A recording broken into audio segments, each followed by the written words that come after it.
So children these days are using a lot of social media, and I think that's evident. I think we're all guilty of using a lot of social media. But what kids don't know is that it's actually damaging their mental health. So that's going to be my claim of fact that I'm going to be discussing today. Social media is harming the mental health of teenagers. And then my claims are going to be nighttime social media use could be detrimental to teenager health. Pressure of social media disproportionately affects teenage girls the most. And media stereotypes, the culture, and then, sorry, I lost my place. And then it affects their social skills as well. That's going to be the third one I'm going over. So I'm going to start with the nighttime social media use, how it can be effective to their health. So researchers have shown that teenagers need about 9.5 hours of sleep each night, but because they're up all night using Twitter, Facebook, trying to keep up with their friends, having to constantly be in communication with them, they're actually not getting that. They're actually losing about 3 hours of sleep, and it's averaging to 7.5 hours. And that was according to Baldwin, and he did a research, and he drew a sample from a group of children. And then the lack of sleep can make teenagers tired, irritable, depressed, and more likely to catch cold and flus. And this causes children to miss school and then miss out on their education. And then they also did another experiment, and 73% of Americans now use social media websites, which is kind of crazy. That's like half the world, like a lot of the world. So then my second claim is pressures of social media disproportionately affect teenage girls the most. So teenage girls are being affected by the use of social media just because they feel like they have to constantly compete with other girls. We see it with like the T-Talks and like everyone with those pretty Instagram feeds, like trying to delete their feeds. So the study of the National Citizen Service found that rather than talking to their parents about their body image problems or problems that they're having with other girls competing at school, girls are seeking comfort in social media, which could actually be worse because we see on social media how negative everyone like talks to each other and how things could be misinterpreted. And then there was another survey that 12 to 18-year-olds found that 9 out of 10 teenage girls have experienced stress in the past year, and with 7 in 10 cases leading to symptoms of stress-related illness. And this could cause like anorexia because of like their body image issues and everything. And then the top 3 sources of stress for girls that were examined results in the experiment, 57% making decisions about their future, that's what most of their anxieties came from, and then 37% of arguments with their friends, and then 1 in 10 girls were found to be in the top category of time spent on the websites compared to only in 25% boys, according to Jacobson, and he did a study on that.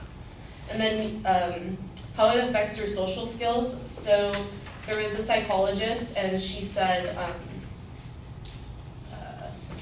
child and adolescent psychologist Dr. Harley Van Stonberg of the prior group said children are totally immersed in a virtual world, which is damaging both to the way they see themselves and the way they perceive the real world. So some children are finding it hard to pick up the reality from fantasy, going back to that Instagram thing, like when people are comparing themselves, like they're believing everything they see and like taking the social media filters and comparing themselves. And then children's social skills and abilities to small talk is actually worsening because everyone's communicating via text and kids don't know how to interact with other people without like using emojis, or like people are really bad at, children are starting not to develop how to read body language because we're always constantly on their phones or tweeting. So going back over these main points, like using nighttime social media excessively and the pressure of the media around teenage girls, even around boys, and how it affects their social skills is really starting to become an issue, and I think we should really take a stance on it and maybe start limiting our time on social media and teaching like our younger generation how to interact with each other more. Thank you.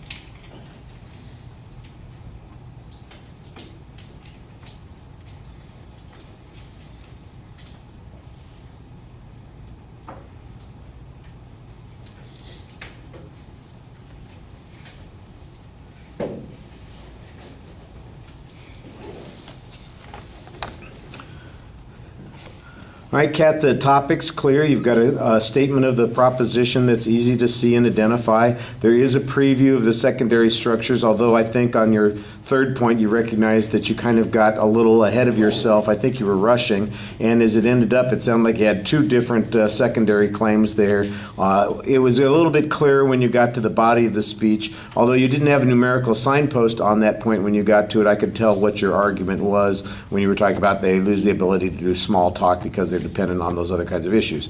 All right, the first 2 points I signposted pretty clearly when you got to the body of the speech, and there's good information on the first point, although sometimes you just give us the name of a researcher, you don't tell us what their qualifications are. I think that's a little bit problematic. And then there were a couple places where you just gave us qualifications. Some professor someplace gave us this research without telling us who. So it's kind of like a little bit backwards that's going on that particular issue. You had nice statistical information on the second point when it comes to pressures, although the idea that these pressures are necessarily related to social media, I think needs to be a little bit stronger. There's not really evidence on that third point. It's mostly an assertion on that particular point, and I think you need more data on that. Like I said, I thought you were rushing at the beginning, and you still have plenty of time, so there wasn't really a need for you to rush, but I appreciated that you were ready to go, and everything was reasonably well organized. Thank you.